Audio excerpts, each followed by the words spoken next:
You need to grow up.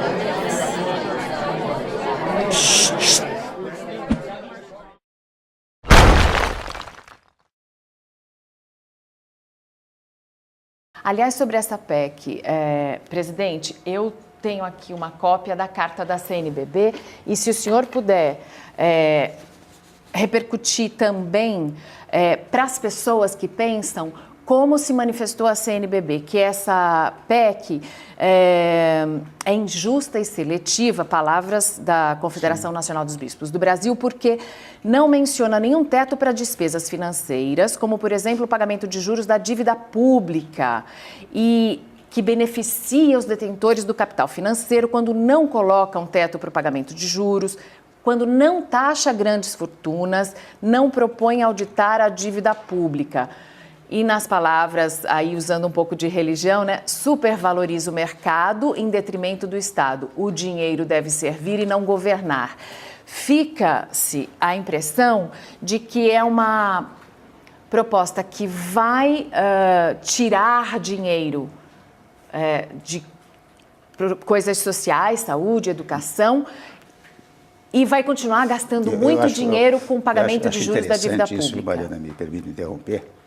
As pessoas acham que este governo é tão desarrazoado que nós todos assumimos o poder para perseguir os trabalhadores, para perseguir os pobres, para acabar com saúde, para acabar com a educação.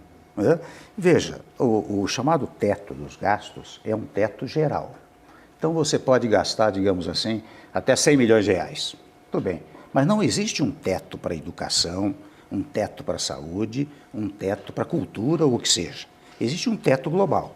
Ora, saúde e educação, só para começar por esse tema, são temas fundamentais para o país, porque são temas importantíssimos para a formação, especialmente para alcançar os setores menos privilegiados do povo brasileiro. Se as pessoas meditassem um pouco, primeiro se elas lessem a proposta de emenda constitucional, que eu vejo que muita gente não leu, primeiro ponto. Segundo ponto, se eles tivessem o cuidado de parar um pouquinho e dizer, olha aqui, tem orçamento do ano que vem, vamos ver como é que o Temer fez o orçamento do ano que vem. Será que ele reduziu verbas de saúde e educação? Primeiro ponto. Segundo ponto, será que ele já aplicou o teto dos gastos como se a proposta de emenda constitucional tivesse sido aprovada? Eu respondo logo a segunda questão.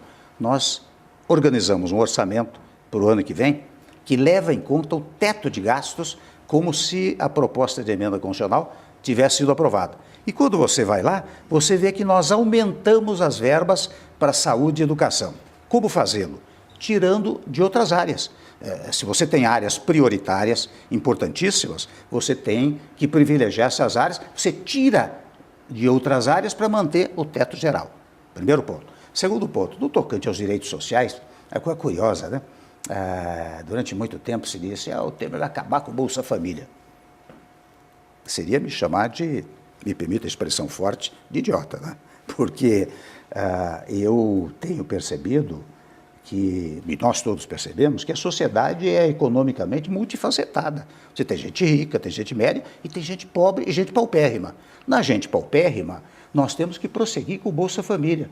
Mas nós não apenas prosseguimos com o Bolsa Família, que não tinha uma revalorização há mais de 2 anos e meio, e nós revalorizamos em 12,5% o Bolsa Família. Outro programa, só para desmistificar um pouco isso, né? O Minha Casa Minha Vida, e veja que eu estou falando de programas do governo anterior, não é? Porque no geral aqui é o seguinte, um governo chega e diz, tudo que o governo anterior fez não presta. Eu digo não, há coisas importantes que foram feitas que devem continuar. Então, Minha Casa Minha Vida, por exemplo, nós não eliminamos o programa, ao contrário. Nós estabelecemos um número muito grande ainda de casas para este ano e um número muito mais volumoso para o ano que vem. Mas muito bem, tem estudante pobre aí que não pode pagar universidade e o Temer vai acabar com o financiamento estudantil. Sabe o que nós fizemos? É que as pessoas, não sei se todo mundo lê jornal, né?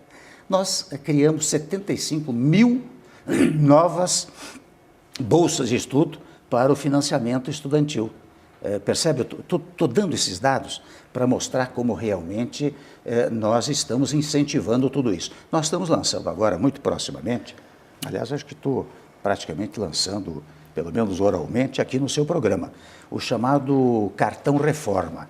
O Cartão Reforma é um crédito que se dá a gente que mora em casas pequenas, enfim, mais pobres, um crédito de cerca de R$5.000, o sujeito quer cimentar a casa, quer aumentar um quarto, quer melhorar o banheiro, qualquer coisa assim, ele tem um crédito de R$5.000, é o cartão Reforma, de um lado. De outro lado, concomitantemente com o cartão Reforma, nós estamos lançando um plano de concessão de título de propriedade urbano. Você sabe que nessas urbes, lá em São Paulo, por exemplo, em inúmeros ambientes, o sujeito não tem título de propriedade. O senhor está falando nas comunidades mais simples, onde... Sim, nas mais simples, porque quem é rico ou quem é médio tem título de propriedade. Eu estou dando aqui uma exemplificação do que nós estamos fazendo na área social, com a reafirmação de que nós não vamos prejudicar saúde e educação de jeito maneira. O senhor está dizendo que precisa ficar desmistificando uma série de coisas que são ditas... Que faz parte da vida. Se nós não autorizarmos que a oposição se manifeste, nós estamos violando os critérios democráticos. Isso não me assusta, não me incomoda. O que eu acho, eu tenho dito o seguinte, eu tenho talvez 2 anos e 2 meses aí de governo, né? De vez em quando me dizem, mas Temer, você pode ficar impopular. Eu não estou preocupado com popularidade, especialmente se eu enfrentar um dos dramas centrais do Estado brasileiro hoje, que é o desemprego.